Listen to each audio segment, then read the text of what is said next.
Coronavirus aux USA, déplumé, la Vega craint la banqueroute.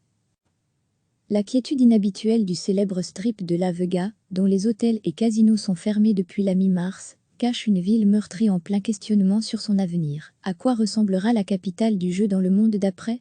Comme ailleurs dans le pays, des voix s'y opposent sur le difficile compromis à trouver entre les impératifs sanitaires et la survie de l'industrie touristique, poumon économique de la ville. Le puissant syndicat local Culinary Workers Union, qui représente quelques 60 000 employés du secteur de l'hôtellerie et des casinos, affirme que 98% de ses membres ont perdu leur emploi depuis le début de la pandémie. Mais une douzaine d'entre eux ont aussi perdu la vie en raison du Covid-19. Alors, la secrétaire et trésorière du syndicat, Joconda Arguello-Klein, soutient la décision du gouverneur du Nevada, Steve Sisolak, de prolonger jusqu'au 15 mai au moins les mesures de confinement dans son État. Il fait ce qu'il peut pour nous protéger, confie la dirigeante syndicaliste à l'AF. Je sais que c'est difficile pour tout le monde, mais il vaut mieux ça que de perdre sa vie. La maire de la Vega, Caroline Goodman, voit elle dans le confinement une absurdité et appelle à une réouverture immédiate de sa ville, ébranlée par une crise économique exceptionnelle, s'est-elle alarmée la semaine dernière dans un communiqué. Rouvrir Vega, ses immenses complexes hôteliers et ses casinos, nécessitera forcément des aménagements. Des écrans de plexiglas pourraient à l'avenir séparer joueurs et croupiers autour des tables de blackjack et de roulette. Les employés seront sans doute amenés à travailler masqués et gantés. Et des établissements envisagent de contrôler la température des clients. Une option que rejette le propriétaire du casino Emerald Island, Tim Brooke. Je ne veux pas prendre la température de chaque personne qui franchit nos portes, nous n'avons pas les compétences médicales pour le faire, justifie-t-il. Il fait plus de 40 degrés Celsius l'été. Comment savoir qui a vraiment de la fièvre?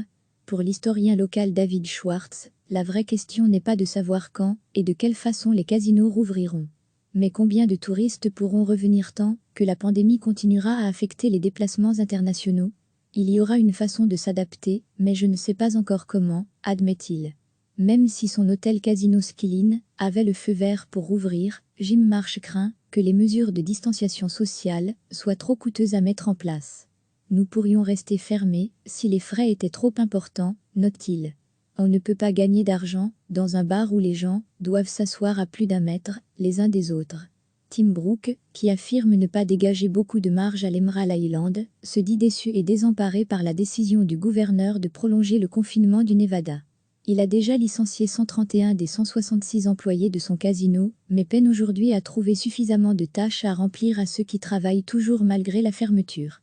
Je vais peut-être devoir licencier encore, dit-il. Il n'y a pas une infinité de rambardes à lustrer.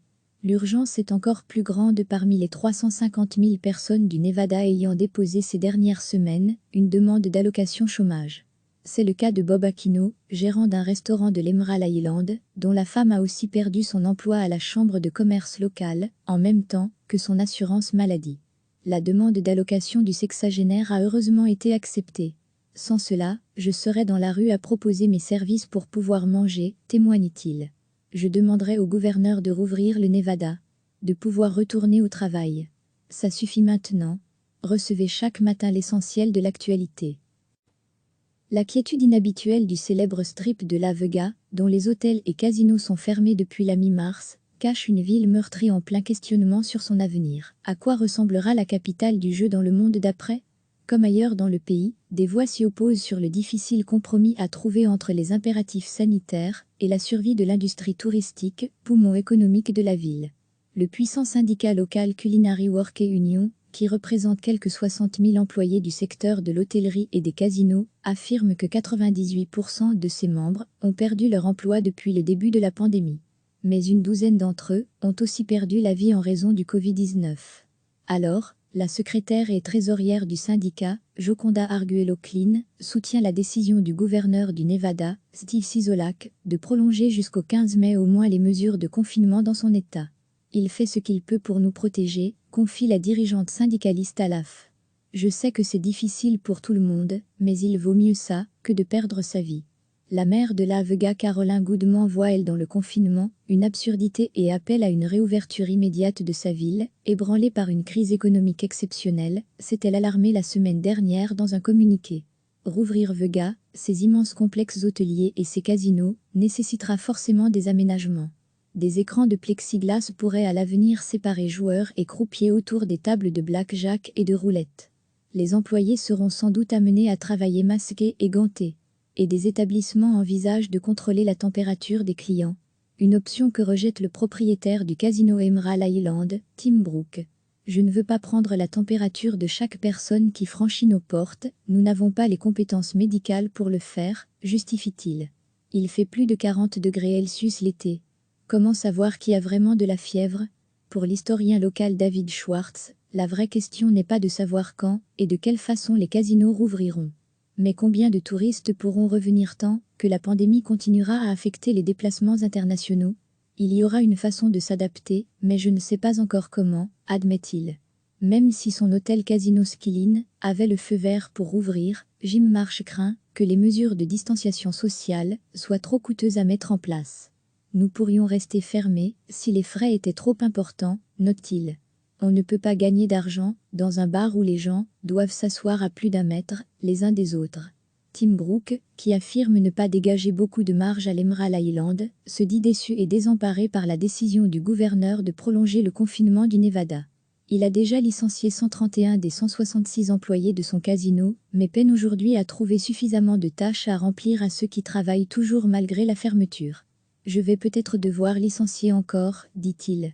Il n'y a pas une infinité de rambardes à lustrer. L'urgence est encore plus grande parmi les 350 000 personnes du Nevada ayant déposé ces dernières semaines une demande d'allocation chômage. C'est le cas de Bob Aquino, gérant d'un restaurant de l'Emerald Island, dont la femme a aussi perdu son emploi à la chambre de commerce locale, en même temps que son assurance maladie. La demande d'allocation du sexagénaire a heureusement été acceptée. Sans cela, je serais dans la rue à proposer mes services pour pouvoir manger, témoigne-t-il. Je demanderai au gouverneur de rouvrir le Nevada, de pouvoir retourner au travail. Ça suffit maintenant. Cliquez sur s'abonner pour recevoir les dernières nouvelles.